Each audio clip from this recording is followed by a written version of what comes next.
So I've been here for about a total of 5 years. When I was in high school, the Newtown location was new, and I applied there, got the position there, worked there for about 2.5 years. And then when I went away to school, got a degree in hospitality management.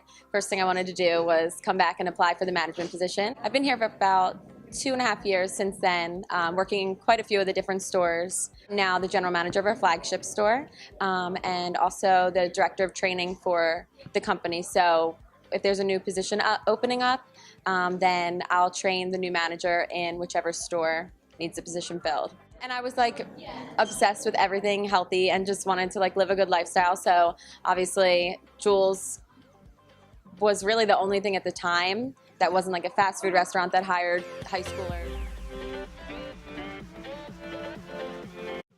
The owner, John Ordway, John and Jan, they actually named Jules Thin Crust after his daughter Jules. John opened it because he was frustrated with the lack of healthy food. Obviously, all kids love pizza, but there was no healthy versions. So he came up with it for kids and adults, and that's the main business you see here. During the day, it's full of moms and kids asking to come here for their birthday dinners. Like, kids love Jules, and we make it really kid-friendly. Everything we try and get as local, organic, fresh as possible. Obviously, in the wintertime, that's hard to do. So right now, we're switching over. We switched over our menus because we can't find everything that we could before. But we have a couple local farms. We have some in Bucks County, some in Montgomery County, that we've worked with since we opened. The same ones for about 10 plus years. So they'll come to us right before we switch over to our summer menu and go, what pies are you adding? What vegetables will you need this year? And they'll grow them for us. And then they'll deliver to us probably about once or twice a week so that we get what we need. And then this is the store that everything comes to. And then we, to make it easier on the farmers, we disperse it ourselves to the others. I know quite a few of them. We found just by, being in this area, there's a couple farms that you'll pass through, and then there's a couple that were startups at the time that wanted some help. You know, business was hard, so they reached out to us, and we were happy to help them make it work. And we get like half our vegetables from one person, half from the other. Whichever one grows more of one thing, we'll take from them. And then in the wintertime, we have a local supplier, but they'll reach out for us to try and find things for us that might be a little bit farther away, but the majority of stuff is still close. Tomatoes was huge this summer. The amount of pies that we have with tomatoes on it, we just go through so much. Microgreens, organic microgreens for our salads was a really big one. Zucchini, we have a special zucchini pie that everyone raves over, and we have a lot of that come in. Arugula, since that tops about half of our pies here. And then we also have, like, not only do we just do local fresh veggies, but we have a local man that we get our eggs from who has his own chickens. We have a man that has his own goats, and he makes our goat cheese. A family that has bees, and we get our honey from him. So it's really cool that we're not just looking at what goes on everything, but what goes into our ingredients. Like the honey goes into our dressings, but we still care about what goes into everything. It's definitely easier, just because, they'll have farms all year round.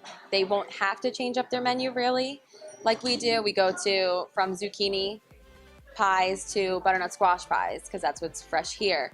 But because of the weather and everything there, they can stick with somewhat of the same menu.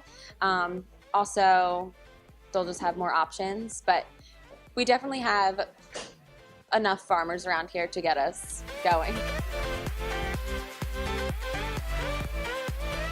I definitely think it's not too expensive, but if you think about going up the street to get just a piece of bread and cheese, like the original pizza, it's not going to be much less than we sell here. And obviously, since we're getting good quality and local and fresh, that bumps up the prices of everything we're buying.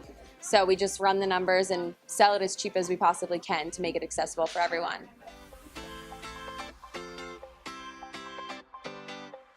For example, we have at the end of the night, if there's any leftover pizza, we'll donate it to the local homeless shelters by that store specifically. I also take it to a local domestic violence shelter right around here, take it to the hospital at night, wherever. So if someone can't have it, we do our best to make it work. But I definitely think nowadays, at least, maybe not 10 years ago, but people are trying to eat healthier, want more options of foods that they can feel good about eating.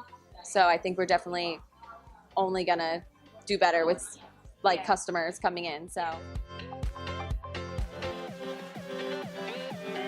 number one would be the customers, just because they can trust what they're eating here. Ever since being here, it's really hard for me to venture out and try other places if they're not known for like organic ingredients, good quality meats, stuff like that. So I would say customers for sure first. We also have the local farmers, of course, with the amount of tomatoes and such that we buy from them definitely helps out their business, along with the eggs and all that kind of stuff.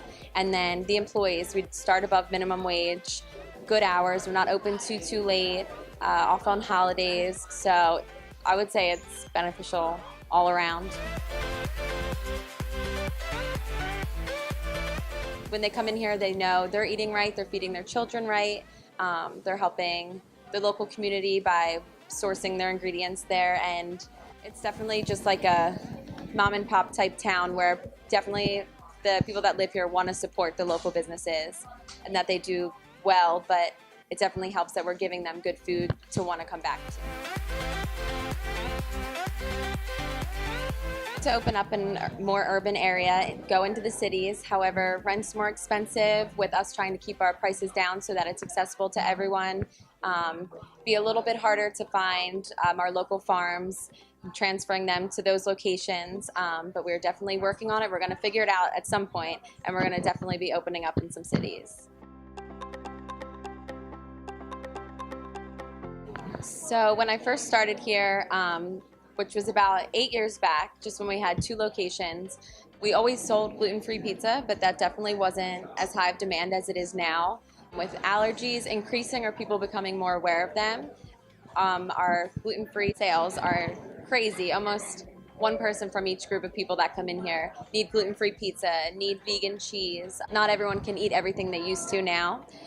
So I definitely see that we're getting much more into the allergy-friendly, which is definitely why people are looking towards us as well when they're choosing where to eat, because we do offer vegan cheese, tons of vegetarian options, but tons of meat options for our meat lovers, gluten-free crust, white crust, whole wheat crust. We have desserts, vegan desserts, gluten-free desserts, regular desserts, vegan, gluten-free, dairy-free soups. Anything, anybody can come here and find something that's meant for them and something that they can eat and everyone can eat together.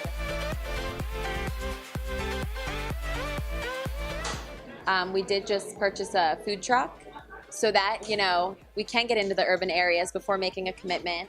We can drive in, see what areas are good for business, and just figure out where people want Jules the most, and then we can make our big movement there.